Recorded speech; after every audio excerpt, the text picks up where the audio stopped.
The other day I tweeted, "Your taste sucks because you stopped pirating things." And that got me thinking about how important that era was for discovering new things and for really finding your individual tastes, individualism. I was DJing an event a few weeks ago.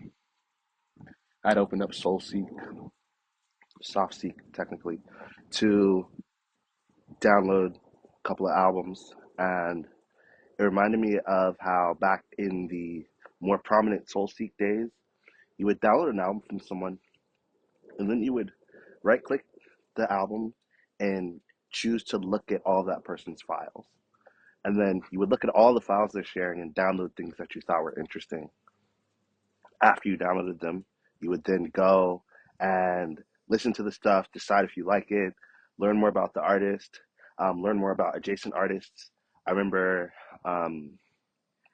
back then being really into post rock and discovering a handful of bands through this exact method, just going on SoulSeek and just looking and diving in and seeing what other bands existed. There were people who would organize their folders by genre, people who would organize their folders by letter, or by like how high they rated the album or whatever.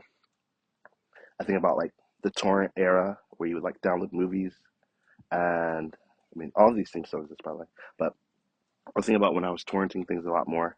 You would download movies, you would download apps, you would learn how to design, you would learn how to edit video, you would learn After Effects, and you would do all these things without actually having the software legally. If you think about piracy as like something that you don't own but you take effort to get, you can really see how that effort is really important in making the things you do matter. I was talking to someone earlier today about how we don't remember phone numbers anymore, but a lot of people, especially millennials, can tell you the phone number of their house when they were growing up. They might not even have that number anymore. I remember my number. I remember my best friend's number. I remember a few other phone numbers, which is crazy. But we really stopped remembering those things because the work required to engage with the thing, the phone number in this instance, is gone. When you're looking at Spotify and stuff, you're being fed music and you almost feel like you'll run into the music again if you hear a song that you like. And instead of being like, let me be really intentional about remembering this artist's name, remembering this album's name, remembering this song's name, if you're Tyler the Creator, remembering the track number, like, I think that that is a lost art. I think that finding more ways to not necessarily have friction, but to have meaning in discovering things is important. I don't think that everything has to be hard to receive. I think we just have to realize that it is important to know things about things.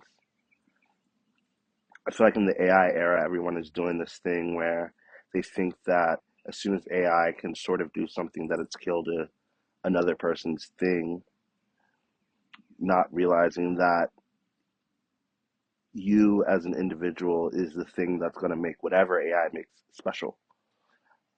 If there are references that you understand, if there is a world that you come from, a subculture that is really important to you, or anything like that, that's where you're really going to set yourself apart. I feel like it's always been like that. I feel like no matter what tech or tools show up, it's always going to be like that. Ease is nice. Things being easy to access is nice. I just wonder how we can bring value back to our experiences with these things. Scrolling through social media, you see tons and tons of really cool or interesting things that grab you. A lot of it is manufactured. I feel like a lot of us are like algorithm brained. We're like living in this world where we speak and present like the algorithm as opposed to ourselves. It's almost a radical thing to be yourself right now.